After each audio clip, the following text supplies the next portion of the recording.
तो last part में एक बहुत बड़ी चीज़ रिवील हुई थी। वो ये कि ग्रैंड प्रीस्ट की केवल एक गलत विश मांगने की वजह से सुपर शैंडरॉन से केवल 2 टाइमलाइन नहीं, बल्कि हर टाइमलाइन के बीच में खिचड़ी पक चुकी है और सभी टाइमलाइंस आपस में मर्ज हो चुकी है, जिसके वजह से अब एक वॉर होने वाली है सभी सुपर विलेंस और सुपर हीरोज़ के बीच में। अब उसके आगे, लेकिन उससे पहले तुम वीडियो को लाइक करो, और अगर तुम्हें ऐसी ही स्टोरीज और मूवीज़ देखना पसंद है तो चैनल को भी सब्सक्राइब कर देना ताकि आगे आने वाली वीडियोस तुम्हें सबसे पहले मिल सके। खैर, बुल्मा काफ़ी समय से टाइम मशीन पर वर्क कर रही होती है और उसको पूरी तरीके से रिपेयर कर चुकी होती है बुल्मा। गोहान भी बुल्मा के पास ही रहता है। तब तक वजीटा और गोकू, ये दोनों भी पूरी तरीके से रेस्ट दे चुके थे अपनी बॉडी को और अब पूरी तरीके से रिफ़्रेश थे। बुल्मा गोहान से कहती है, गोहान, मैंने इस टाइम मशीन को पूरी तरीके से सही कर दिया है। अब तुम अपनी टाइमलाइन में जा सकते हो और ट्रंक्स को ला सकते हो। गोहान कहता है, ओह ओके, लेकिन मुझे ये टाइम मशीन चलानी नहीं आती। मैं जाऊँगा कैसे अकेले? बुल्मा कहती है, उसके लिए मैं हूँ ना, मैं चलूँगी तुम्हारे साथ, मैं इस टाइम मशीन को चलाऊँगी। तुमने अगर हल्की सी भी गलती कर दी तो फिर तुम किसी दूसरी टाइमलाइन में ही पहुँच जाओगे, इसीलिए मुझे तुम्हारे साथ रहना बहुत ज़्यादा ज़रूरी है। वहाँ पे वजीटा भी होता है जो कि कहता है, नहीं, मैं तुम्हें अकेले नहीं जाने दूंगा। गोहान और बुल्मा, मैं भी तुम्हारे साथ चलूँगा। अगर कोई प्रॉब्लम हो गई फ्यूचर में तो तुम्हें बचाएगा कौन?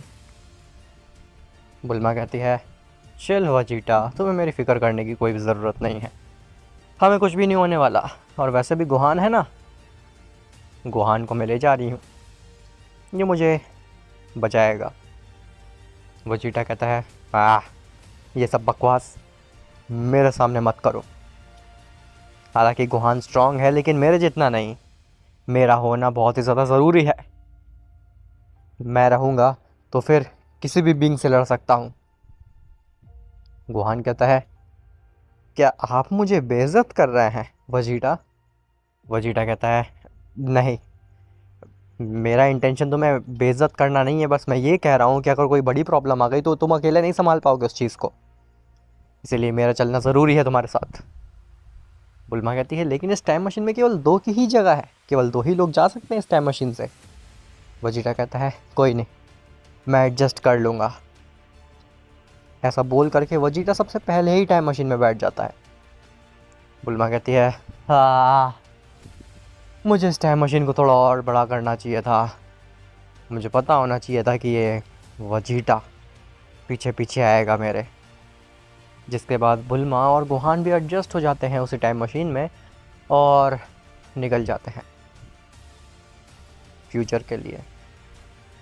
बुल्मा उस टाइम मशीन का इस्तेमाल करके पहुंचती है ट्रंक्स के टाइमलाइन में, आई मीन फ्यूचर ट्रंक्स के टाइमलाइन में। तो वहाँ पे बहुत ही बुरा डिस्ट्रक्शन फैला होता है।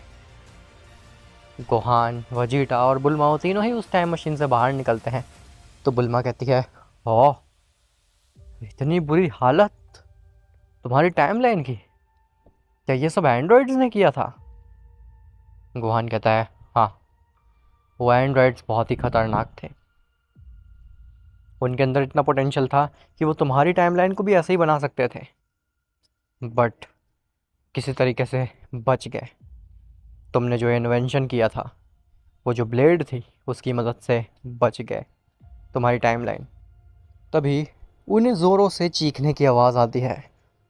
गोहान कहता है, हाँ, ये तो ट्रंक्स की आवाज़ है, मुझे जाना होगा उसके पीछे, देखना होगा कि उसके साथ क्या हो रहा है। जब गोहान उस आवाज़ के पीछे जाता है तो वो देखता है कि ट्रंक्स ज़मीन में गिरा हुआ है और उसको घेरे हुए कुछ अजीब से क्रीचर्स खड़े हुए हैं, जो कि ना ही एंड्रॉइड्स हैं ना ही मॉर्टल्स, वो कोई अजीब से ही क्रीचर्स थे। गोहान अपने प्रोस्थेटिक आर्म का इस्तेमाल करके और वजीटा अपने super Saiyan blue evolution form में ट्रांसफॉर्म हो जाता है। वजीटा और गोहान दोनों मिल करके उन सभी बींग्स पे हमला कर देते हैं। गोहान अपने प्रोस्थेटिक हाथ की मदद से इतना पावरफुल था कि वो उन बींग्स को अपने प्रोस्थेटिक हाथ से ही क्रश कर दे रहा था, उनकी बॉडी को लिटरली फाड़ कर रख दे रहा था बीच से। गोहान बहुत जल्दी ही अपने आर्म्स का बहुत अच्छे से इस्तेमाल करना सीख चुका था, वो अपनी मिसाइल्स, ब्लेड, स्वॉर्ड, हर चीज़ का परफेक्टली इस्तेमाल कर रहा था। मानो कि प्रोस्थेटिक हाथ आने के बाद में गोहान का ट्रू पोटेंशियल देखने को मिल रहा है। गोहान अपने प्रोस्थेटिक हाथ की मदद से सबको क्रश करके रख देता है। वजीटा की super Sen blue evolution form की ज़रूरत भी नहीं पड़ती है। वजीटा सिर्फ देखता रह जाता है और गोहान एक एक करके सभी बीइंग को डिस्ट्रॉय कर देता है अपने प्रोस्थेटिक हाथ से। जिसके बाद गोहान की नज़र ट्रंक्स पे जाती है तो ट्रंक्स अनकॉन्शियस पड़ा होता है। वजीटा कहता है, तुम कितने शक्तिशाली हो गए गोहान, तुम्हें तो मेरी ज़रूरत भी नहीं पड़ी, तुमने अकेले ही इन सभी बींग्स को हरा दिया। गोहान कहता है, ये सब बातें बाद में वजीटा, देखो ट्रंक्स का क्या हाल है, हमें इसको अपनी मेन टाइमलाइन में ले जाना होगा सबसे पहले, इससे पहले कि और कोई बींग्स आ जाएं या फिर और कोई हमला कर दे, हमें जाना होगा यहाँ से। जिसके बाद गोहान ट्रंक्स को उठाता है और टाइम मशीन में कैसे तैसे करके तो एडजस्ट करते हैं वो ट्रंक्स को, और सभी पहुंच जाते हैं मेन टाइमलाइन में, जहां पहुंच करके सभी लोग ट्रंक्स की केयर करते हैं। ट्रंक्स के लिए शंजोबिन लाई जाती है और शंजोबिन खिलाई जाती है ट्रंक्स को। जब ट्रंक्स हील होता है पूरी तरीके से, तब ट्रंक्स सब कुछ एक्सप्लेन करता है जो कुछ भी हुआ। गोहान कहता है, ट्रंक्स तुम ठीक तो हो, क्या सब कुछ सही है, तुम अब सही फील कर रहे हो? ट्रंक्स कहता है, हाँ, अब मुझे सही लग रहा है। अगर आप वहाँ पे सही समय पे नहीं आते तो वो बींग्स मुझे ख़त्म कर देते। गोहान कहता है, लेकिन वो बींग्स थे कौन? ना ही वो कोई एंड्रॉयड लग रहे थे और ना ही वो कोई मॉर्टल था, आखिर वो बींग्स थे कौन? ट्रंक्स कहता है, मुझे भी नहीं पता वो बींग्स कौन थे, कहाँ से आए। सडनली एक पोर्टल खुला और उस पोर्टल के थ्रू वो बींग्स आए और उन्होंने मेरे ऊपर हमला शुरू कर दिया। मैंने फाइट करने की कोशिश की लेकिन वो काफ़ी ज़्यादा थे। मैंने काफ़ियों को मार गिराया लेकिन स्टिल वो बहुत सारे थे, और मैंने उसे भी देखा। गोहान कहता है, किससे देखा आखिर तुमने? क्या उन सभी बींग्स का कोई किंग था या फिर उनका मालिक? ट्रंक्स कहता है, पता नहीं, लेकिन वो देखने में पिकोलो जैसा लग रहा था। वो एक नमैकियन था और जब मैं हार चुका था तो वो बींग मेरे नज़दीक आ रहा था, मुझसे कुछ उगलवाने के लिए, मुझसे कुछ जानकारी लेने के लिए। लेकिन तब तक आप आ गए उस टाइमलाइन में, और जैसे ही उसने सेंस किया कि कुछ दूसरी टाइमलाइन के बींग्स आए हैं, वो वहाँ से तुरंत गायब हो गया और मैं अनकॉन्शियस हो गया था। जिसके बाद मैं यहाँ पे हूँ। बुल्मा कहती है, नमैकियन, पिकोलो जैसा? गोहान, क्या तुम्हारी टाइमलाइन में पिकोलो जिंदा था? गोहान कहता है, नहीं, मेरे और ट्रंक्स और कुछ मॉर्टल्स के अलावा कोई भी नहीं बचा था हमारी टाइमलाइन में। उन एंड्रॉयड्स ने सब कुछ ख़त्म कर दिया था। इवन पिकोलो तो उन वॉरियर्स में से थे जो कि सबसे पहले अपनी जान दिए थे एंड्रॉयड से फाइट करते करते। बुल्मा कहती है, पिकोलो के अलावा कौन हो सकता है नमैकियन? ट्रंक्स कहता है, ये तो मैं नहीं जानता कि आखिर वो नमैकियन कौन था या फिर वो विंग्स कौन थे, लेकिन मैं इतना ज़रूर जानता हूँ कि कुछ तो आ रहा है जो कि एंड्रॉयड से भी काफ़ी गुना ज़्यादा बड़ा है। एक ऐसी चीज़ जो कि केवल एक टाइमलाइन नहीं बल्कि हर टाइमलाइन ख़त्म करने का पोटेंशियल रखती है। गोहान कहता है, आह, तुम ये सब इतने श्योरिटी से कैसे कह सकते हो सकता है कि वो बीइंग एंड्रॉयड से ख़त्म होने का इंतज़ार कर रहा हो, वो बीइंग हमारी ही टाइमलाइन का हो, लेकिन वो बाहर इसलिए नहीं आ रहा था क्योंकि एंड्रॉयड्स का कितना कहर था। तुम ये कैसे कह सकते हो कि वो बीइंग्स एंड्रॉयड से भी ख़तरनाक है? ट्रंक्स कहता है, क्योंकि मैंने केवल इतने लोगों को नहीं देखा था, मैंने कुछ ऐसे बीइंग्स भी देखे थे जो कि बियॉन्ड दिस टाइमलाइन है।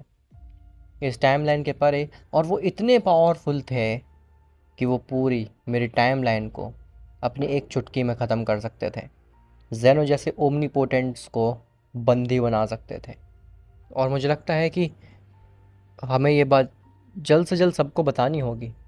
इस टाइमलाइन को प्रिपेयर करना होगा कि कुछ बहुत ही बड़ा आ रहा है जिससे हमें फ़ाइट करनी है और अपनी टाइमलाइन को, हर टाइमलाइन को बचाना है। वजीटा कहता है अगर ये सब बातें सच हैं तो फिर हमें सबसे पहले इसके बारे में बीरस को बताना चाहिए। बीरस लॉर्ड जेनो को बता देगा इसके बारे में। हमें टाइम वेस्ट नहीं करना चाहिए। जो कुछ भी तुमने देखा वो कोई कोइंसिडेंस नहीं हो सकता। और वैसे भी अभी तक ओमनीड्रॉइड जिंदा है, हम उसे हल्के में नहीं ले सकते। खैर, वहीं दूसरी तरफ गोकू, जो कि अपने फार्म पे काम कर रहा होता है, चीची ने उससे कहा था कि अगर तुम फार्म का काम ख़त्म करे बगैर कहीं पे भी फाइट करने या ट्रेनिंग करने गए तो मुझसे बुरा कोई नहीं होगा। इसीलिए गोकू सबसे पहले फार्म का काम कर रहा होता है। उसने ऑलमोस्ट फार्म का काम ख़त्म कर दिया होता है।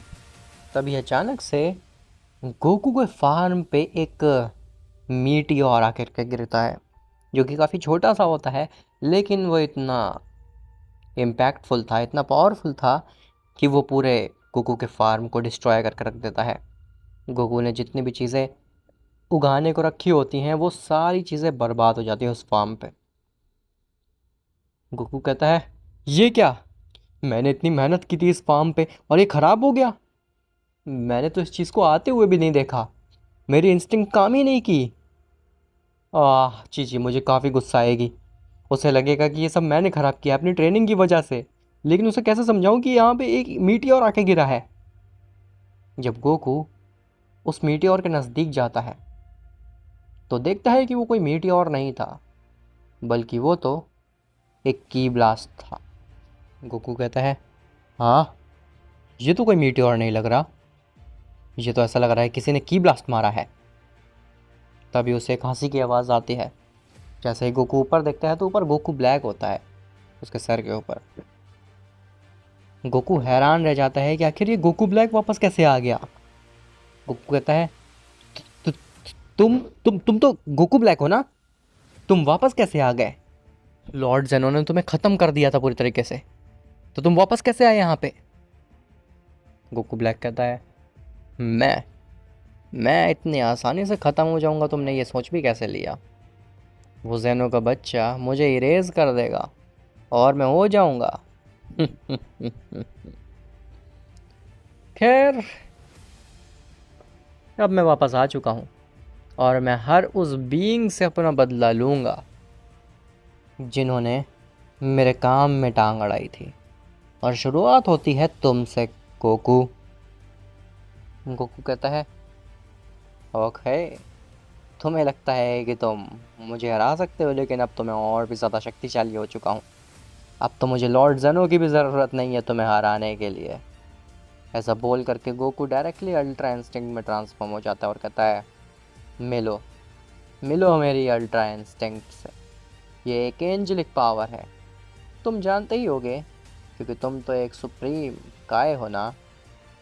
गोकू ब्लैक कहता है ओह, तुम्हारे पास में एंजेलिक फॉर्म्स है, लेकिन मैं भी कुछ पीछे नहीं हूँ। ऐसा बोल करके गोकू ब्लैक भी रेज करता है तो वो सुपर सेन रोज 3 में ट्रांसफॉर्म होता है। ब्लैक कहता है मिलो मिलो मेरी नई मेजेस्टिक फॉर्म से, यह है सुपर सेन रोज 3। और यह सुपर सेन रोज से या फिर तुम्हारी सुपर सेन ब्लू से कई गुना ज़्यादा शक्तिशाली है। तुम्हारा अल्ट्रा इंस्टिंक्ट या कोई भी इंस्टिंक्ट इसके ऊपर काम नहीं आने वाला। तभी गोकू अचानक से सुपर सेन रोज गोकू ब्लैक के सामने आ जाता है और उसके सामने खड़ा होकर के एक स्माइल देता है। गोकू कहता है हाँ, तो फिर तुमने आखिर मेरे अटैक को डॉज क्यों नहीं किया? गोकू ब्लैक कहता है तुमने मेरे ऊपर हमला ही कब किया? और गोकू ब्लैक ने इतना बोला ही होता है कि तभी गोकू ब्लैक को महसूस होता है कि मानो उसके ऊपर हज़ारों वार कर दिए हों किसी ने अचानक से। गोकू ब्लैक सीधे गोकू के फार्म में जा कर के गिरता है और एक बड़ा सा क्रेटर बन जाता है। गोकू ब्लैक खड़ा होता है और कहता है कि कैसे तुम्हारा हमला मैं सेंस नहीं कर पाया। तभी ब्लैक अपने आप को संभालता है और चारों तरफ गोकू को ढूंढने की कोशिश करता है, लेकिन उसे गोकू कहीं भी नहीं दिख रहा होता। ब्लैक कहता है, हाँ तुम्हारी की सडनली कैसे गायब हो गई, कहाँ कहाँ गए तुम। तभी उसकी तरफ एक कामेहामेहा आता है। गोकू ब्लैक उस कामेहामेहा को तो डॉज कर लेता है, लेकिन उसे क्या पता था कि वो कामेहामेहा सिर्फ उसे चकमा देने के लिए था। तभी गोकू ब्लैक के सामने अचानक से गोकू आता है और वो वापस से गोकू ब्लैक के ऊपर हजारों वार कर देता है। जिसके बाद गोकू गोकू ब्लैक का गला पकड़ता है और कहता है, हाँ क्या कह रहे थे तुम कि तुम मुझसे शुरुआत करोगे अपने दुश्मनों से बदला लेने के लिए, लेकिन तुमने मुझे गलत चूज़ कर लिया। तुम्हें पहले मुझे नहीं चूज़ करना चाहिए था, किसी कमज़ोर से बीइंग को चूज़ करना चाहिए था। गोकू धीरे धीरे गोकू ब्लैक के गर्दन को क्रश करने लगता है और गोकू ब्लैक चीखते चीखते अपनी बेस फॉर्म में आ जाता है। ब्लैक कहता है, ये सच नहीं हो सकता, तुम इतने शक्तिशाली कभी नहीं बन सकते, नहीं ऐसा नहीं हो सकता। गोकू कहता है, ऐसा हो रहा है। तभी वहाँ पे ओमनी ड्रॉइड आता है जो कि गोकू के सर पे हाथ रखता है और उसको अनकॉन्शियस कर देता है। गोकू अपनी बेस फॉर्म में चला जाता है और उसके पकड़ से गोकू ब्लैक छूट जाता है। गोकू ज़मीन में गिर जाता है। गोकू ब्लैक खांसता है और कहता है, आह, आह, तुम सही समय पे आ गए ओमनी ड्रॉइड, तुमने मुझे बचा लिया। तुम एक टीम की तरह वर्क कर रहे हो। अब मुझे इस गोकू को ख़त्म करना है, मुझे इसे यहीं पे मार डालना है। अच्छा हुआ तुमने इसको अनकॉन्शियस कर दिया। ऐसा बोल करके गोकू ब्लैक गोकू को मारने जाता है, लेकिन ओमनी ड्रॉइड उसे रोक देता है। ओमनी ड्रॉइड कहता है, बेवकूफ़ हो तुम, क्या तुम्हें दिख नहीं रहा है कि तुम्हारी फाइट की वजह से कितनी सारी की रिलीज़ हो चुकी है। अब तक तो बाकी मॉर्टल्स ने तुम्हारी की सेंस भी कर ली होगी। इससे पहले कि वो लोग यहाँ पे आए हमें यहाँ से जाना होगा। ऐसा बोल करके ओमनी ड्रॉइड ज़बरदस्ती गोकू ब्लैक को वहाँ से ले जाता है और गोकू ब्लैक के हाथ से एक अच्छी अपॉर्चुनिटी छूट जाती है गोकू को ख़त्म करने की। गोकू की जब आंखें खुलती हैं तो उसके सामने चीची, गोटेन, गोहान और बाकी सब होते हैं। गोकू कहता है, गोकू ब्लैक कहाँ गया आखिर, मेरी उससे फाइट हो रही थी, मैंने उसे ख़त्म कर दिया था और तभी सडनली मैं अनकॉन्शियस हो गया था। जब मेरी आँख खुली तब मैं यहाँ पे हूँ, आखिर हुआ क्या था मेरे साथ में। सभी लोग सबसे पहले ये सुन कर के हैरान हो जाते हैं कि गोकू ब्लैक रिवाइव हो चुका है, वो ज़िंदा है, अभी मरा नहीं है। अब तो सबको पता ही चल जाएगा कि गोकू ब्लैक वापस आ चुका है और क्या चल रहा है, ये सब समझ जाएंगे। क्या गोकू और उसके दोस्त अब रेडी हो पाएंगे जो भी वॉर अब आने वाली है, या फिर इससे पहले कि वो सतर्क हो पाएँ जो कुछ भी होने वाला है हमला हो जाए उनके ऊपर, वॉर स्टार्ट हो जाए और उन्हें पता भी ना चले। वेल जो भी होगा वो काफ़ी इंटरेस्टिंग होगा और ये देखने के लिए तुम्हें आना पड़ेगा नेक्स्ट पार्ट में। उम्मीद करता हूँ तुम्हें आज की वीडियो अच्छी लगी होगी। मिलते हैं तुमसे नेक्स्ट पार्ट में, तब तक के लिए बाय बाय।